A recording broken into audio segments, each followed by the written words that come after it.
Paulo, de novo, né? Boa tarde pra você. Já entrou no comecinho do jornal hoje. Agora a pergunta que todo mundo quer saber. O Hexa vem pro Brasil?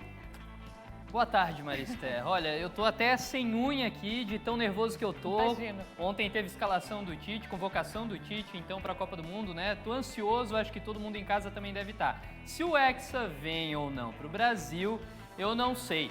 Eu só sei que, na minha opinião, a gente tem uma seleção que pode sim brigar pelo título. A gente tem um telão aqui para mostrar pro pessoal em casa, olha só. Aqui, nesse telão, são os convocados para a Copa do Mundo. A gente já falou sobre os 3 goleiros que eram praticamente já convocados, né? Certeza que o Tite iria convocar. O Alisson do Liverpool, Ederson do Manchester City e o Everton, que atua aqui no Brasil pelo Palmeiras.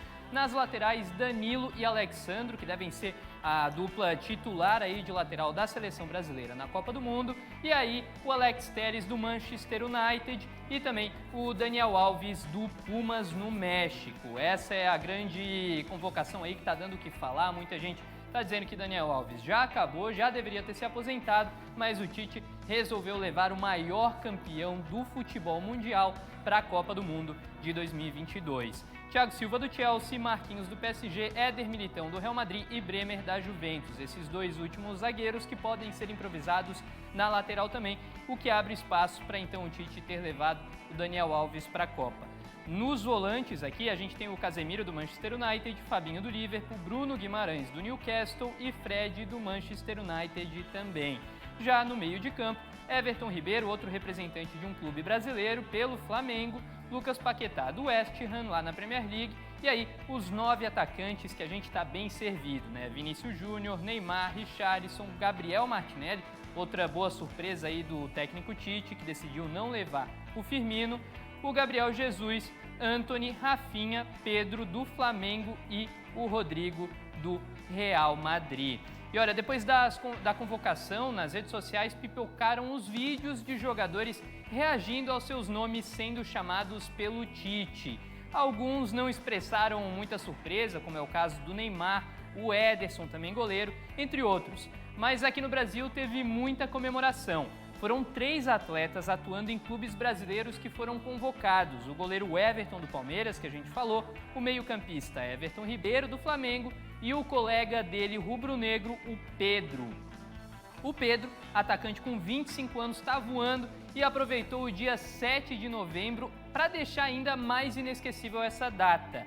Na hora da convocação, ele pediu a namorada Fernanda em casamento. Eu só espero que isso seja uma motivação para ele marcar vários gols na Copa, né? Dedicando todos eles, então, para a noiva. Parabéns para o casal, saúde, amor, sucesso e principalmente muito sucesso para o Pedro nessa luta pelo Hexa. Espero que a gente tenha aí o casal do Hexa Campeonato aí do Brasil.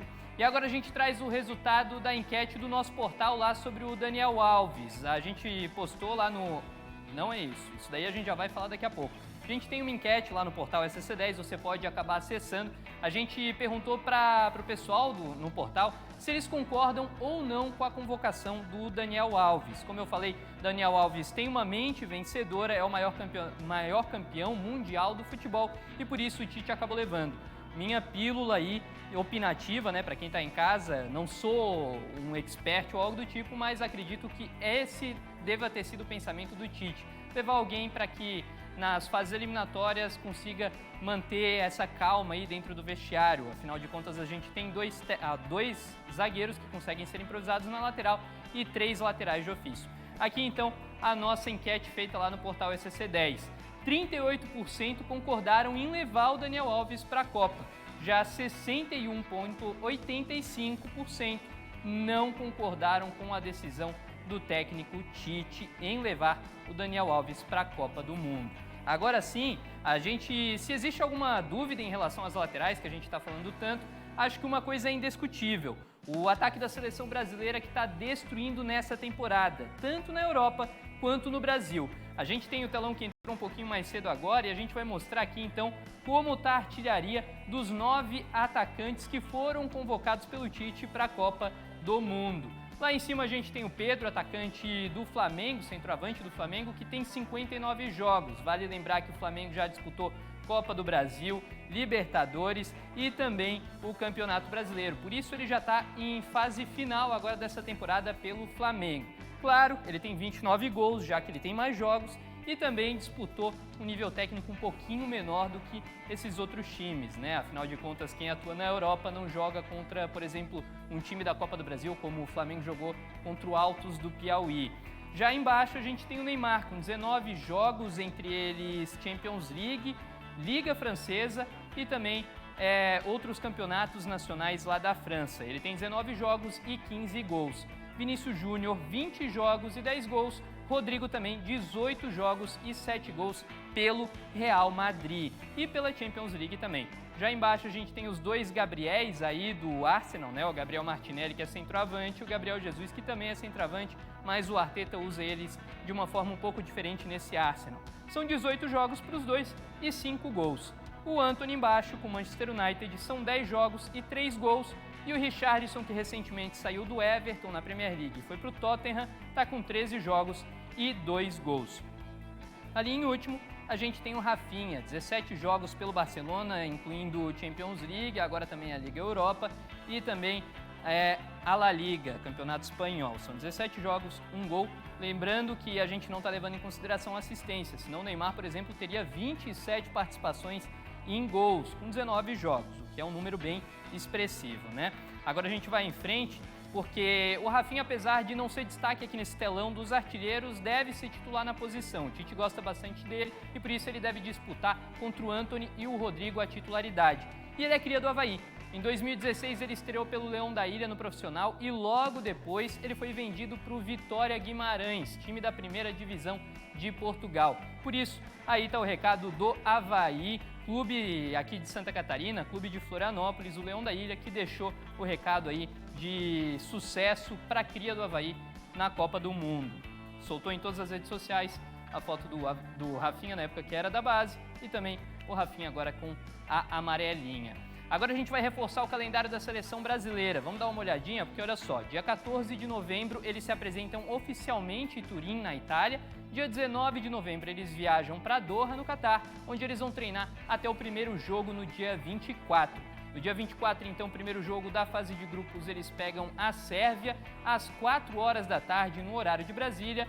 No dia 28, 1 hora da tarde, eles enfrentam a Suíça e no dia 2 de dezembro, às 4 horas da tarde, então, eles enfrentam a seleção de Camarões. Agora a gente vai levar em consideração que o Brasil passe em primeiro colocado do grupo, né? Afinal de contas, a gente é pentacampeão, não desvalorizando as outras seleções, mas independentemente de ser invicto ou não, a gente imagina que o Brasil vai conquistar essa primeira colocação.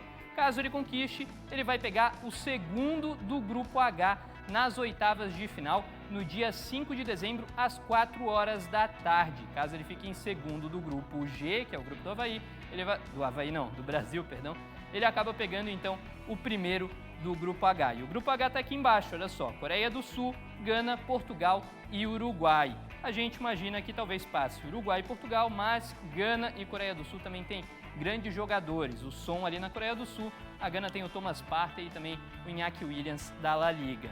Agora, de seleção brasileira, era isso. A gente vai seguir monitorando os treinamentos até o grande dia da estreia. E agora a gente vai para a Fórmula 1. O Theo José é quem fala sobre as corridas previstas para acontecerem aqui no Brasil. Fala, Theo.